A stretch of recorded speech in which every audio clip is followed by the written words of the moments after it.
This video sponsored by Mood. இந்த app உங்களுக்கு ரொம்பவே யூஸ்ஃபுல்லாக இருக்கும். நீங்கள் க்ரோசரி ஐட்டம்ஸோ மற்ற ப்ராடக்ட்ஸோ பர்ச்சேஸ் பண்ண உங்களுக்கு அதிகமான கூப்பன்ஸ் அண்ட் ஆஃபர்ஸ் ப்ரொவைட் பண்ணுறாங்க. இதோட லிங்க் உங்களுக்கு டிஸ்கிரிப்ஷனில் கொடுக்குறேன், யூஸ் பண்ணி பாருங்கள். அடுத்த இயற்கை பேரழிவு எங்கே எப்பொழுது ஏற்படும் என்பதை யாராலுமே கணிக்க முடியாது. இயற்கை பேரழிவுகளால் உயிரிழப்புகள் ஒரு பக்கம் என்றால், இதனால் ஏற்படும் பொருளாதார இழப்பு மோசமாக இருக்கிறது.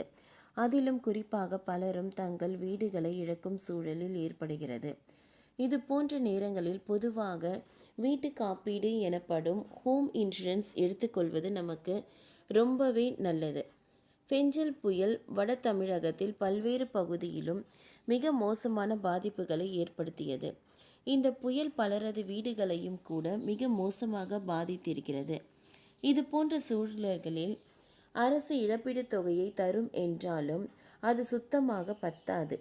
எனவே இது போன்ற நேரங்களில் நமது வீட்டை காக்க நமக்கு ஹோம் இன்சூரன்ஸ், அதாவது வீட்டு காப்பீடு தான் மிக பெரிய அளவில் கை கொடுக்கும்.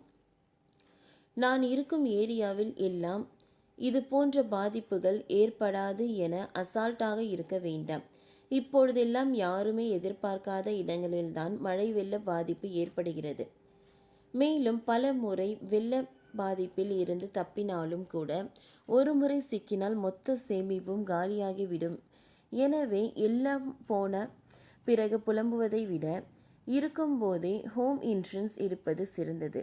பெரும்பாலான ஹோம் இன்சூரன்ஸ்கள் சூறாவளி, நிலநடுக்கம் போன்ற இயற்கை பாதிப்புகளால் ஏற்படும் சோதனைகளையும் கவர் செய்யும். வீட்டின் கட்டிடங்களில் இருக்கும் பொருட்கள் என இரண்டையும் இது கவர் செய்யும். எனவே ஏற்ற சரியான ஹோம் இன்சூரன்ஸை எப்படி தேர்வு செய்ய வேண்டும் என்பதை நாம் பார்க்கலாம். நீங்கள் வாடகை வீட்டில் இருந்தால் கட்டிடத்திற்கான இன்சூரன்ஸ் தேவைப்படாது. அதுபோல ஹவுசிங் சொசைட்டி அல்லது அப்பார்ட்மெண்ட்டில் சொந்த வீடு வைத்திருந்தாலும் கட்டிடத்திற்கான காப்பீடு தேவைப்படாது. ஏனென்றால் உங்கள் சொசைட்டி சார்பிலேயே அதற்கான இன்சூரன்ஸ் போடப்பட்டு இருக்கும். இருப்பினும் சொசைட்டி என்ன மாதிரியான இன்சூரன்ஸை போட்டுள்ளனர், புனரமைப்பு செலவுகளை உள்ளடக்கிய இன்சூரன்ஸை எடுத்துள்ளாரா என்பதை நீங்களும் ஒரு முறை செக் செய்து கொள்ளுங்கள். அதே போல வீட்டில் இருக்கும் பொருட்களுக்கும் இன்சூரன்ஸ் கிடைக்கும். இதில் ஸ்டாண்டர்ட் மற்றும் டிலைட்டட் என்று 2 வகை இருக்கிறது. பெரும்பாலான பிரீமியம் தொகை குறைவாக வர வேண்டும் என பலரும் ஸ்டாண்டர்ட் திட்டத்தை எடுப்பார்கள். ஆனால் டிலைட்டட் திட்டத்தில் எடுத்தால்தான் வீட்டில் இருக்கும் எல்லா பொருட்களையும் கவர் செய்ய முடியும் என்பதால் வல்லுநர்கள் அதை எடுக்கவே சொல்கிறார்கள். அதே போல இதில் ரீப்ளேஸ்மெண்ட் காஸ்ட் மற்றும் டிப்ரிஷியேட்டட் வேல்யூ என 2 வகை இருக்கிறது. இதில் ரீப்ளேஸ்மெண்ட் காஸ்ட் சிறந்தது என்கிறார்கள். அதாவது நீங்கள் 2 ஆண்டுகளுக்கு முன்பு ஒரு டிவி வாங்கி இருக்கிறீர்கள். அந்த டிவி வெள்ளத்தில் பாதிக்கப்பட்டது என்றால் டிப்ரிசியேட்டட் வேல்யூ எடுத்திருந்தால் அது பயன்படாது. தேய்மானம் எல்லாவற்றையும் கணக்கிட்டு குறைவான தொகையையே உங்களுக்கு கிடைக்கும். அதே நேரம் ரீப்ளேஸ்மெண்ட் காஸ்ட் எடுத்தால் டிவியை ரிப்பேர் செய்யும் தொகை அல்லது புதிய டிவி வாங்கும் தொகை முழுமையாக உங்களுக்கு கிடைக்கும்.